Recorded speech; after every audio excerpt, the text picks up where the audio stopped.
Amis graveleurs, bonjour. Aujourd'hui, je te propose une idée de sortie que tu pourras bien évidemment partager entre amis ou en famille dans notre merveilleux arrière-pays biterrois avec une sortie plutôt bucolique tout en ayant bien évidemment un attrait historique et avec un point de vue sur un magnifique village très réputé pour son terroir vinicole. Allez, je t'en dis pas plus, let's go!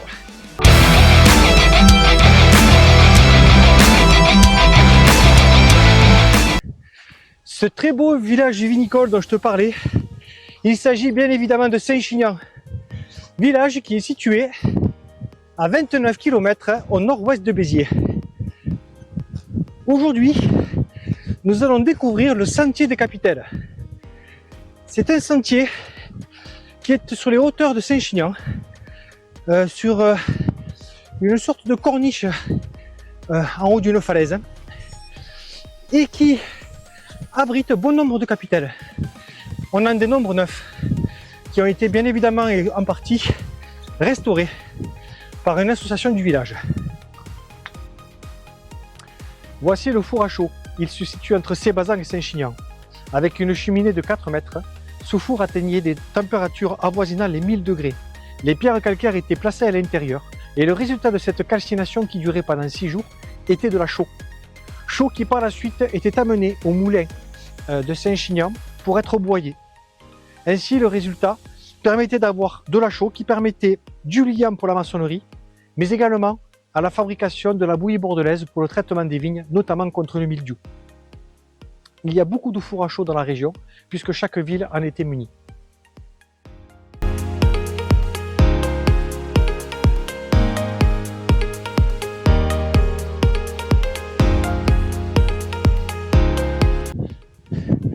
Alors qu'est-ce qu'une capitelle? C'est tout simplement un petit abri qui a été construit avec des pierres sèches, sans aucun liant, simplement en les empilant. Et ces petits abris servaient aux paysans pour se protéger en cas d'intempérie ou bien pour entreposer du matériel agricole. Il se dit même que les chasseurs s'en servaient pour faire faisander leur gibier. Il est suspendu à l'intérieur. Allez, allons voir ça de plus près. Let's go!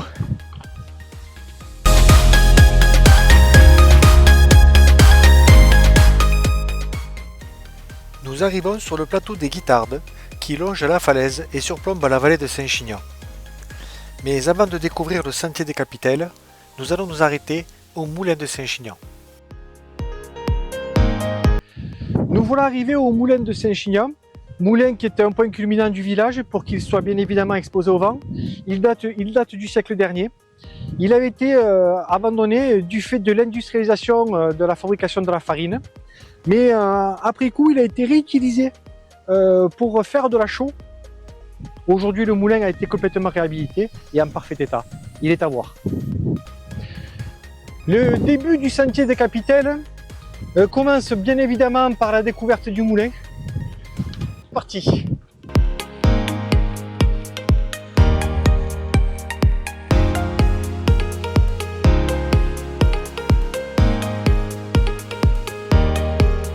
Voici à la capitale du Kagaro. Il faut prononcer Kagaraou en occident, qui signifie escargot. C'est le surnom que l'on donnait à son ancien propriétaire. C'est une capitale tournée vers l'est, avec une porte surbaissée.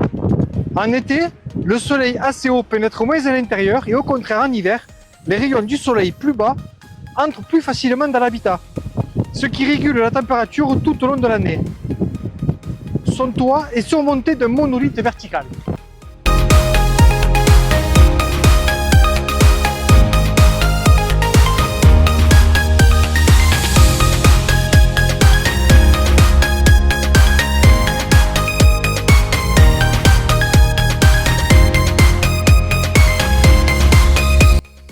Nous poursuivons notre visite du sentier des Capitelles. Nous allons découvrir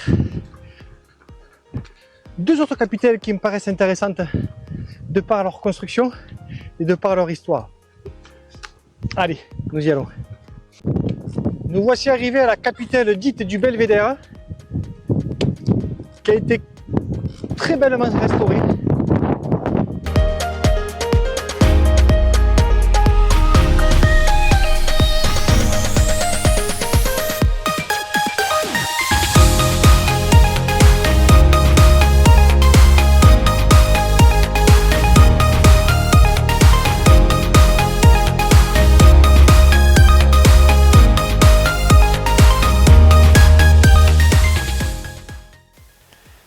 Je vous propose une petite halte au Belvédère. Il est situé face au grandiose paysage du Saint-Chignanais. Très beau mariage des couleurs et des pierres. Ici, vous profiterez d'un panorama à 360 degrés à vous couper le souffle. Avec en toile de fond, la femme allongée.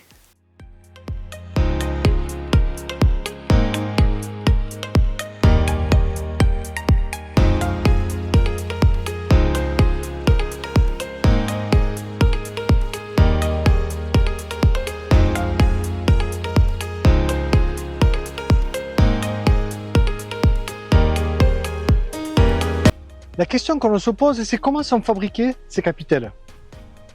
Elles sont fabriquées avec une technique dite de l'encorbellement, car les pierres sont posées en corbeaux. Chaque rang avance sur le précédent, dépassant de 1/3 sur le porte-à-faux dans le vide de 2/3 pour le contrepoids. La stabilité de l'ensemble est régie par le poids de la loge faîtière qui surmonte tout l'édifice. Au-dessus de la porte, un linteau était constitué soit en bois, mais le plus souvent par le bloc d'une pierre plate, tel que nous pouvons le constater ici. La porte basse, ne dépassant jamais la taille humaine, était en général tournée vers l'est, soleil levant, ce qui, comme je le disais, régulait la température intérieure en toute saison.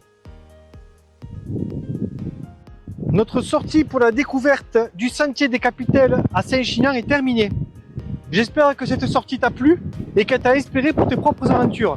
Si c'est le cas, pense à lâcher un pouce bleu et à t'abonner.